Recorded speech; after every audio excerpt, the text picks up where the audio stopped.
Olá, meus queridos, graça e paz para você que está me assistindo nesse momento. Que Deus abençoe grandemente a sua vida, a sua família e todos os seus projetos. Eu quero agradecer mais uma vez a cada pessoa que está me acompanhando, as pessoas que se inscreveram neste canal, muito obrigado. As que estão comentando, Deus abençoe grandemente a sua família, o seu lar.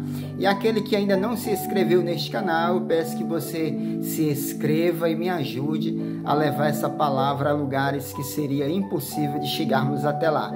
Amém? Louvado seja Deus por isso. Eu quero nessa noite, nesse dia de hoje, eu quero falar de um tema maravilhoso, um tema muito importante. O tema é: toda igreja, ela é de Deus? Olha que tema interessante. Toda igreja, ela é de Deus? E aí? O que você me fala? E o que você acha? E para você, toda igreja é de Deus? Sim ou não? Qual é a sua resposta? No mundo, existe aproximadamente 30 mil religiões diferentes. Não, você não ouviu errado, não. Eu falei 30 mil igrejas diferentes, cada nome inusitado, engraçados, cômico. 30 mil, não é pouco. E todas elas dizem que é a igreja de Deus aqui na terra. Todas elas se intitulam como a menina dos olhos de Deus, como a igreja verdadeira. E como a sociedade, como a humanidade, ela fica diante de um desafio tão imenso como esse, no meio de 30 mil igrejas, você achar uma que se parece mais com a que Cristo deixou aqui na terra. Nós vamos tentar apresentar esse assunto para você e tentar, juntamente com você, diante do assim diz o Senhor, nós vamos ver o que a Bíblia diz em relação a tudo isso. Há um provérbio de um sábio na Idade Média, na Antiguidade, um padre, ele falava o seguinte, que todos os caminhos levavam a Roma. E era um ditado muito interessante. E naquela época, todos os caminhos levavam a Roma. Roma era a grande cidade, uma cidade mais importante no século 100, século 50, no nascimento de Cristo. Roma era o grande império, aquele império todo poderoso. E todos os caminhos levavam a Roma. E a pergunta que eu te faço nesse dia de hoje é: e todos os caminhos nos levam ao céu?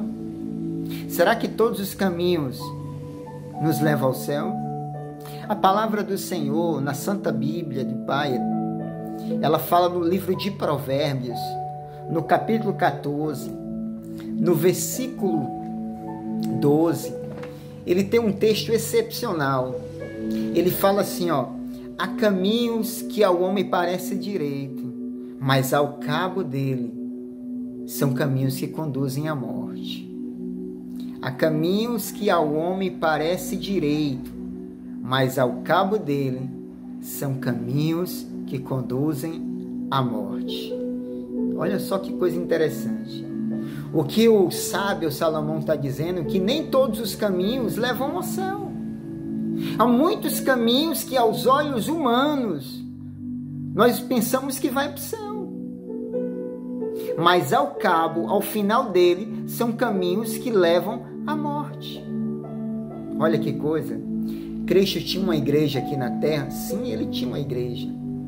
E talvez você esteja dizendo assim para mim: ah, então quer dizer que você é contra um grande número de igrejas? Quem sou eu para ser contra? Eu não sou contra nenhuma igreja e não estou fazendo esse vídeo para degredir nenhuma igreja. Esse não é o meu intuito nem o meu propósito. O meu propósito é de levar você a se aproximar da verdade do Senhor eterno, do Senhor Jesus. O meu propósito é de te levar aqui, aos olhos de Deus, é a que mais chega perto da igreja primitiva. Cristo tinha uma igreja que a partir dele teve início, chamado cristianismo. Antes de Cristo havia 5 grandes religiões, 5 grandes seitas dentro do judaísmo. Existia, dentro do judaísmo tinha 5 grandes religiões naquela época: os fariseus, os seduzeus, os essênios, os herodianos e os esquibras. Essas eram as 5 maiores seitas na época de Cristo. E quando Cristo começa o cristianismo, Cristo começa uma nova essência. O cristianismo, como eu já falei anteriormente, ele não era somente uma religião, ele era um conceito de vida. Ele era mais do que uma religião. Era um estilo de vida para as pessoas. E quando as pessoas começam a pregar naquela época de Cristo, havia também muitos anticristos. Muitos se proclamaram ao Machia ou Messias. Então muitos grupos, como Israel, ele era uma província de Roma, muitos falsos cristos apareceram para querer tirar Israel do domínio de Roma e falharam. Porque eles acreditavam que o domínio de Roma ia ser tirado na força, uma guerra, uma batalha. E agora nasce o Messias, em uma manjedoura, um homem simples, nasce num estábulo de cavalo, não foi esperado pelas grandes autoridades, pelos reis daquela época, mas pelo contrário, foi visitado por 3 magos que vieram do Oriente. Aonde está aquele, o rei de Israel? Porque a estrela nos trouxe até aqui. Enfim, agora nasce um Messias, um homem simples em uma manjedoura, em um estábulo cheio de animal, e ali agora começa a sua vida após adulto. Ele começa a pregar o cristianismo, totalmente diferente dos rabinos daquela época. O cristianismo ele era totalmente diferente de todas as religiões existentes daquela época. Cristo dizia que se alguém te der um tapa na face direita, oferece a outra. Se alguém te obrigar a andar 1 milha, se um soldado romano te obrigar a andar 1 quilômetro, anda 2. O cristianismo agora, Cristo começa a pregar uma palavra simples, mas uma palavra cheia de vida. Um cristianismo autêntico, um cristianismo puro. Ele pregava algo que ele vivia. Cristo pregava o que ele vivia. Ali nasceu o cristianismo, a primeira igreja. Eu vou te mostrar aqui os 7 períodos da igreja cristã, dessa igreja, a igreja da Bíblia. O primeiro período, ele foi do ano de 31 ao ano 100. Esse período era a era dos apóstolos. Esse período da igreja, estes 70 anos da igreja, a igreja foi pura, porque dentro dela teve Jesus, pós-morte de Jesus teve os apóstolos. São 7 períodos da igreja. O segundo período ele foi do ano 100 ao 313, que é chamado de Esmina. Era da perseguição, quando os cristãos começaram a ser perseguidos. Foi outro período da igreja. O terceiro período da igreja, que é o de Pérgamo, que aconteceu de 313 a 538. Que período foi esse? A era apostata.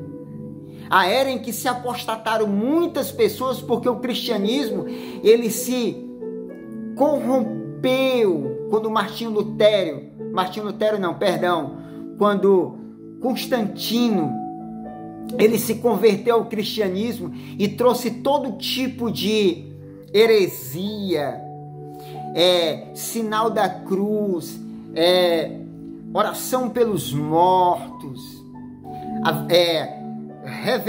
adoração, dia de finado, Santa Maria, Ave Maria, enfim, Constantino trouxe todo esse tipo de idolatria para dentro da igreja, um monte de imagem. Então esse foi o período em que houve muita apostasia na igreja. O segundo período é Tiatira, que é de 538 a 538 Tiatira a 1517. Qual era essa era? A era das trevas, aonde Roma pintou e bordou, fazia o que queria e todos os reis se convertiam diante do trono de Roma. Essa foi a era de Tiatira.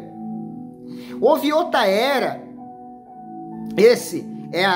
que a partir de 517, a era de Sardes, era da Reforma, que foi de 517 até 1517 até 1755. Essa era é a era de Sardes. Que era essa? A era da Reforma, aonde apareceu Martinho Lutero, João Wesley, Jerônimo, Calvino e tantos outros reformadores. Você perceba que é uma igreja, mas essa igreja, ela teve um tempo, ela passou por algumas dificuldades em cada tempo da sua história. Eu estou dando aqui a data, o ano que aconteceu isso. De 1755 é a era de Filadélfia. Que era essa? A era dos reavivamentos. A era dos reavivamentos, aonde surgiu várias igrejas protestantes. Essa é a era do reavivamento, que durou até 1844, quando termina Filadélfia e começa Laodiceia em 1844. Laodiceia, que igreja é essa? É a era do juízo e do preparo para a segunda vinda de Cristo. Essa é a última igreja, é o último período da história. Então todo esse período da história nós já vivemos. Está no livro de João. No livro de João, ele fala das 7 igrejas, que é uma igreja, esses são 7 períodos ou 7 tempos da história. Cada igreja dessa é representada por uma cidade. Essas cidades são lá na Ásia Menor. Então, cada cidade é um período da igreja. Éfeso, Esmina, Pérgamo, Tiatira, Sardes, Filadélfia e, por último, Laodiceia, que começou em 1844 e vai até a volta de Jesus.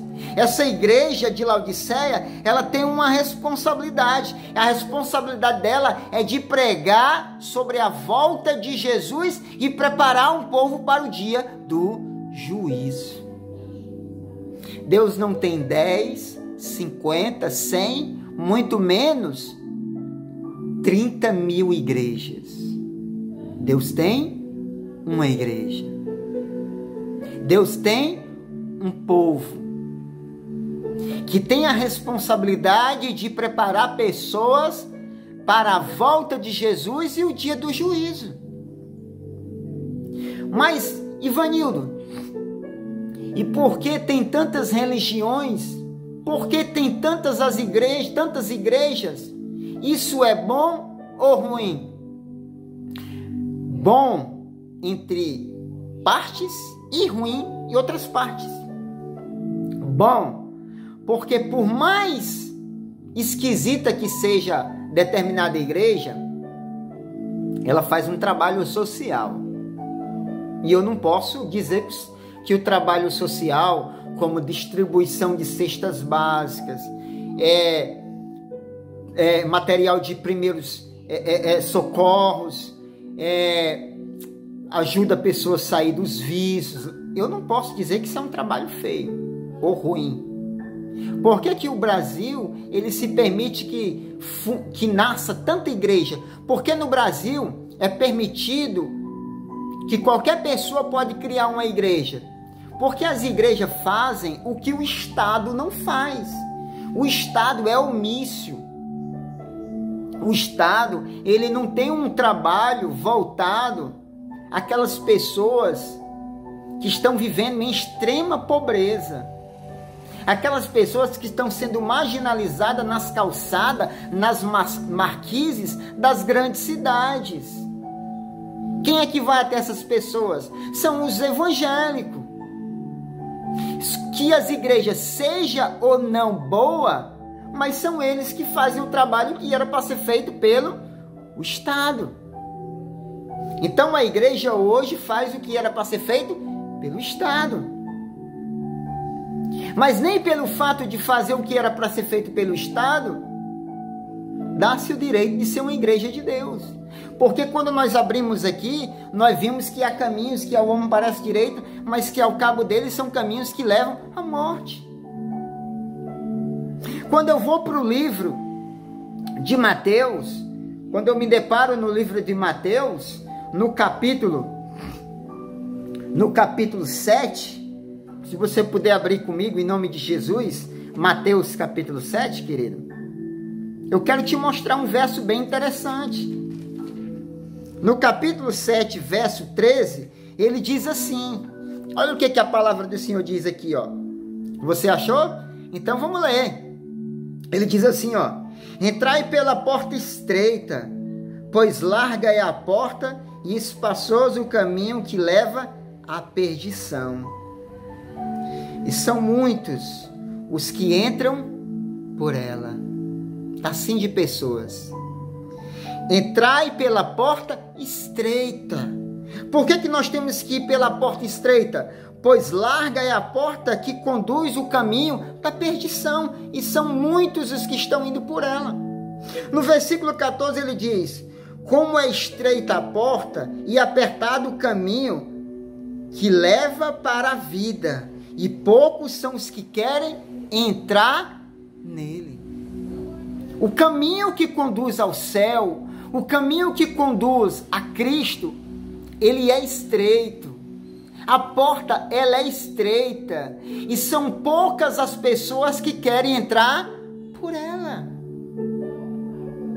As pessoas estão deixando de ir pelo assim diz o Senhor, para irem pelo assim diz o pastor.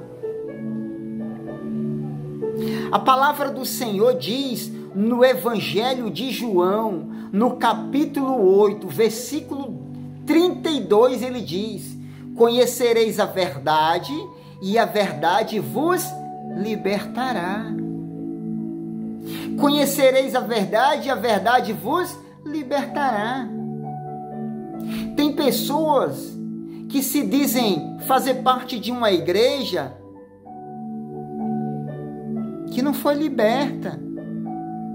São pessoas que continuam bebendo, que continuam fumando, que continuam com um vocabulário cheio de palavrão, mentem, enganam, compram fiado e não pagam, estão com nome sujo no SPC, brigam por política, são mais amantes dos prazeres do que amigos de Deus. Que verdade é essa que muitos determinados evangélicos dizem que fazem parte, que igreja é essa que você frequenta e que não liberta? Que pode vir do jeito que estiver e permaneça como está? Você acha que essa é a igreja de Deus? Nós estamos vivendo numa era em que o cristianismo dá prosperidade. Pessoas vão para as igrejas para enricar. Gente, a palavra de Deus, ela não é um negócio. É triste o que nós estamos vendo hoje. A palavra de Deus está sendo negociada. Você já parou para pensar o que está acontecendo em determinados tipos de igreja? Hoje há igreja para todo tipo de gosto. Igreja sertaneja, igreja florzinha de Jesus, igreja cuspe de fogo, igreja eu vou e tu fica, igreja glorinha de Deus, todo tipo de nome esquisito. Você entra lá dentro ruim, sai pior, porque só tem barulho,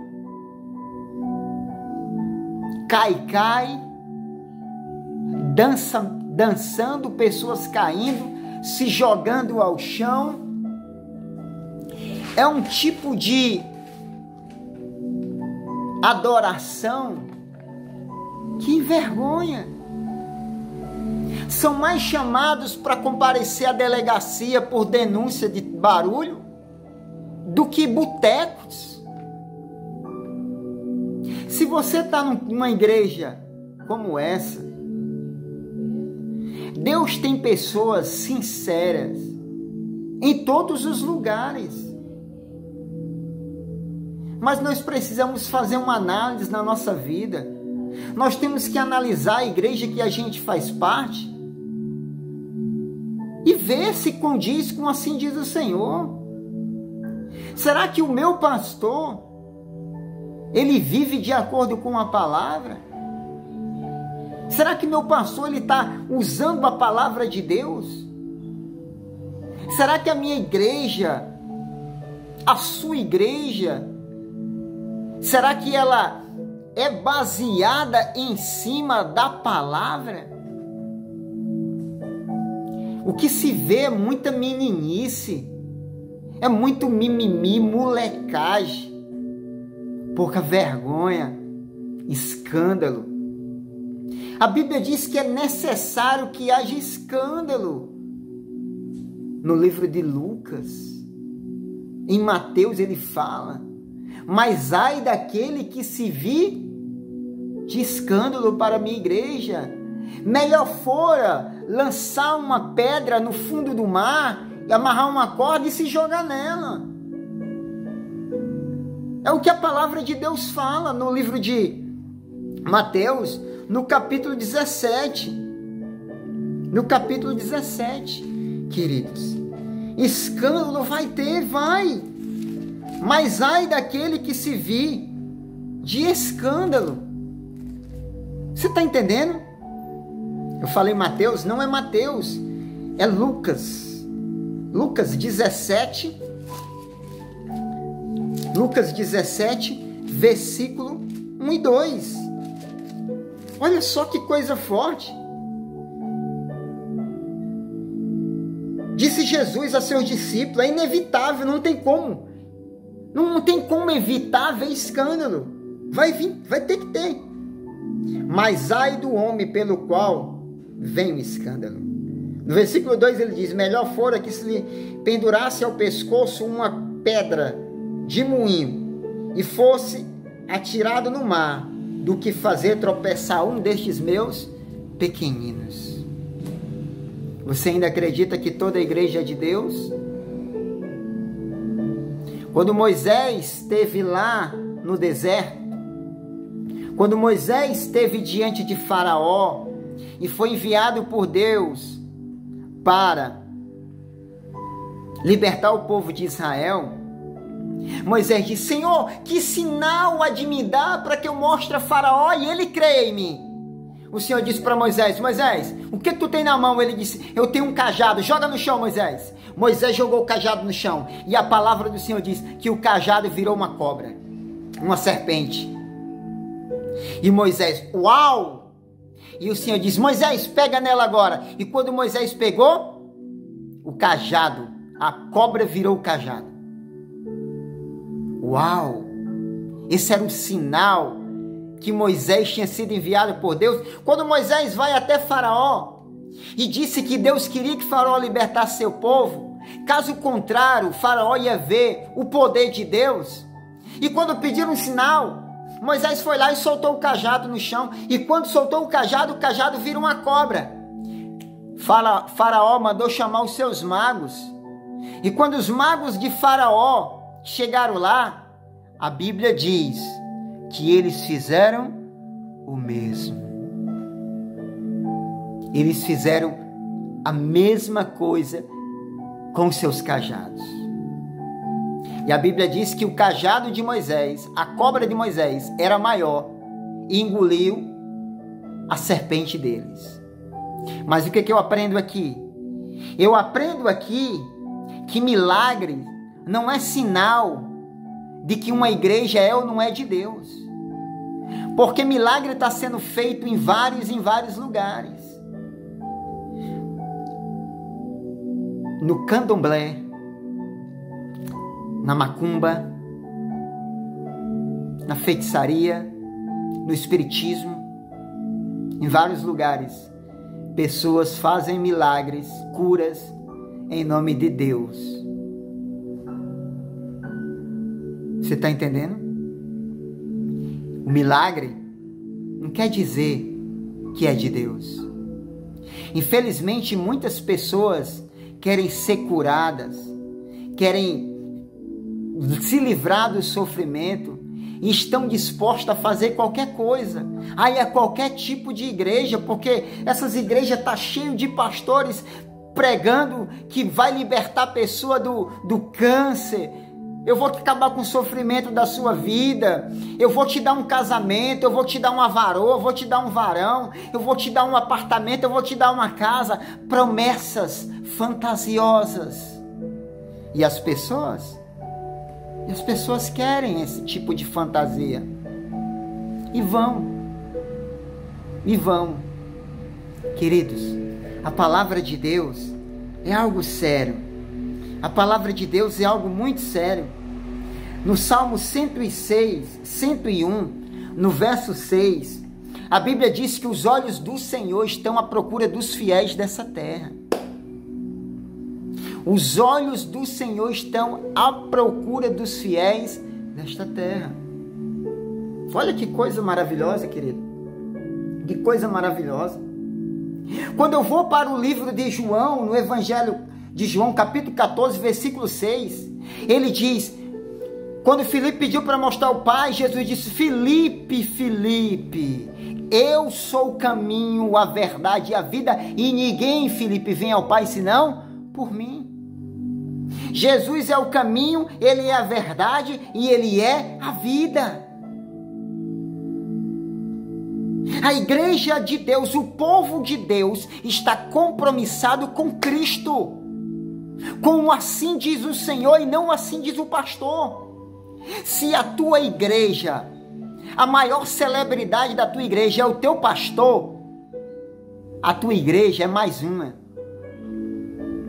Quando eu vou na igreja mundial, quando você chega lá, se você for, você vai ver a foto do apóstolo Valdomiro Santiago e a sua esposa. Quando você vai na Deus e Amor, você vai ver uma grande foto de Davi Miranda, o fundador da igreja Deus e Amor.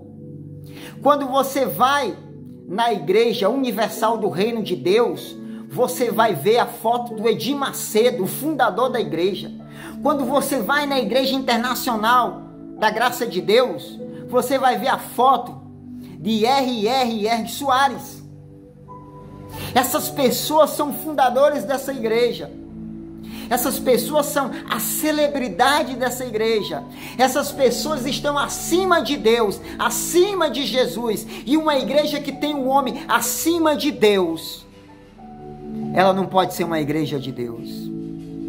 Se a igreja que eu frequento, se tem pastores que querem ser um popstar, que querem ser uma celebridade, eles podem até querer, mas os que eu conheço já caíram.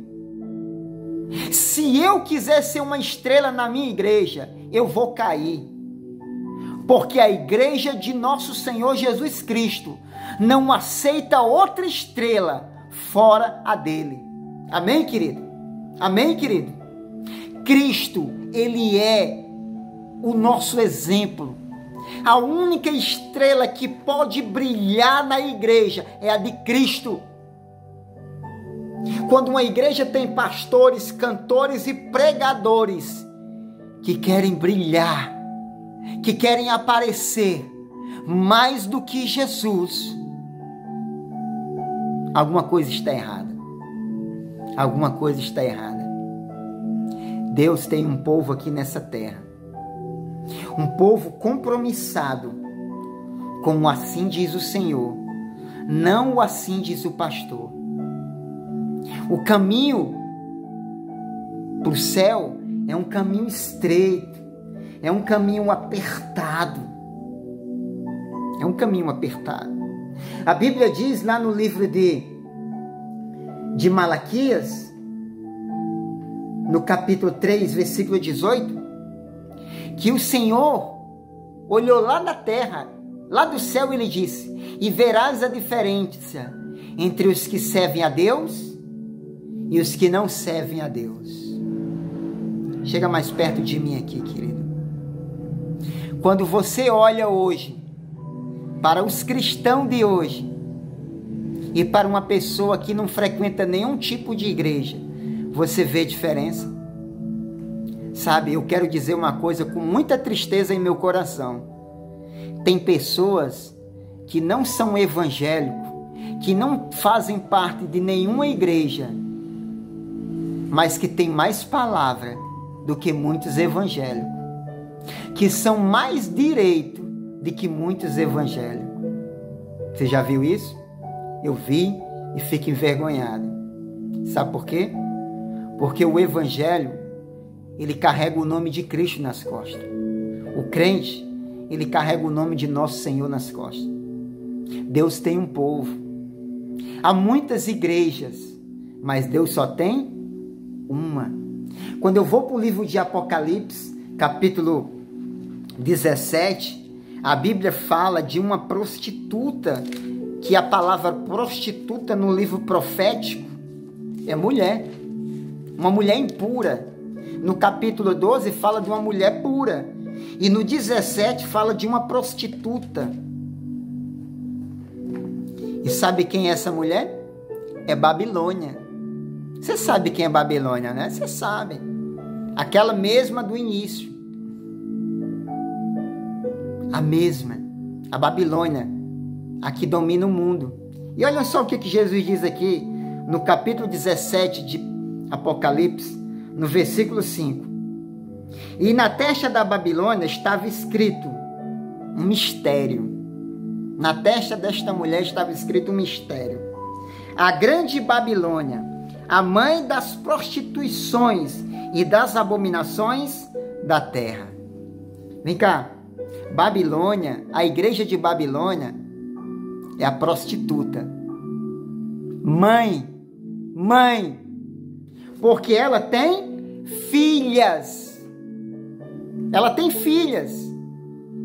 E muitas igrejas de fundo de quintal que nós estamos vendo hoje são filhas de Babilônia. Igrejas que não têm nenhum pudor, que não têm nenhum respeito por Deus, que brincam, que zombam, que envergonham o nome de Deus. Deus não precisa desse tipo de adorador. Porque quando eu vou para a Bíblia, no livro de João, no capítulo 4, no versículo 26, a Bíblia diz que o Senhor está atrás de adoradores, mas que o adorem em espírito e em verdade. Tem você adorado o Senhor em espírito e em verdade? Ou tem você brincado de ser cristão? A sua igreja é mais uma que brinca com Cristo. Leve a sério. Igreja é coisa séria. A igreja de Deus é uma ponte, é um caminho que nos conduz ao céu. Não adianta pegar vareda, desviar caminho. Só tem um caminho. Lá em Mateus, no capítulo 7, no versículo 13, nós vimos, e o versículo 14. A porta estreita e a porta larga. Então, Babilônia é a mãe de muitas meretrizes pequenas.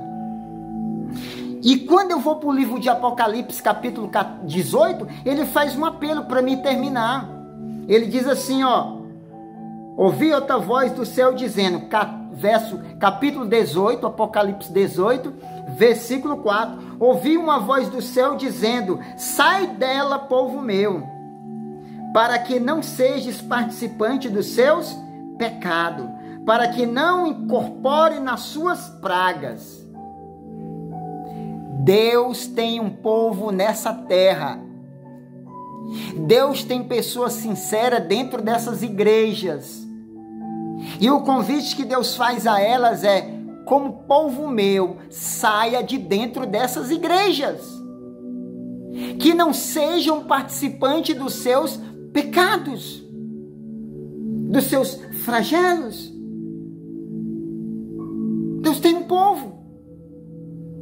Deus tem uma igreja. E o convite que Deus faz a nós, ele faz lá no João, no capítulo 14, é um convite muito especial. No capítulo 10, João 10, verso 16, vem na minha mente agora esse verso, o Espírito Santo me iluminou com ele, que diz assim, ainda tenho outras ovelhas que não faz parte desse aprisco, mas a mim convém agregá-las também. Elas também ouvirão a minha voz, e haverá um só rebanho e um só pastor. Deus não quer um monte de igreja, Deus quer uma só. Deus não quer um monte de povo separado, Deus quer um povo só. Deus disse que vai reunir todos, e Deus vai ter só um rebanho e um só pastor. O convite aqui é, sai dela, povo meu, para que não seja cúmplice dos seus flagelos. Gostaria você de orar a Deus também nesse dia? E querer fazer parte do povo de Deus? Deus tem um povo aqui. E no próximo tema, o próximo vídeo, eu vou dizer quem é este povo. Eu vou mostrar este povo. O remanescente. E eu quero mostrar para você. E eu quero orar para você. Eu quero orar pela sua vida e pela sua família. Senhor, meu Deus e meu Pai Todo-Poderoso, eu quero te pedir por essa pessoa que está me assistindo agora. Por essa pessoa que tem estado em várias igrejas e tem mudado e mudado e mudado. E até agora não encontrou uma igreja que se sentisse bem. Pai, eu quero que em nome de Jesus que tu possa abrir os olhos e a mente dessa pessoa.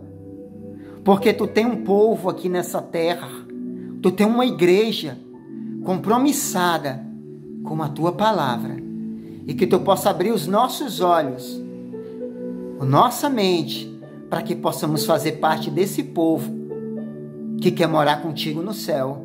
É o que eu oro em nome de Jesus. Amém e amém. E que Deus abençoe você e sua família, em nome de Jesus. Amém e amém. E até a próxima.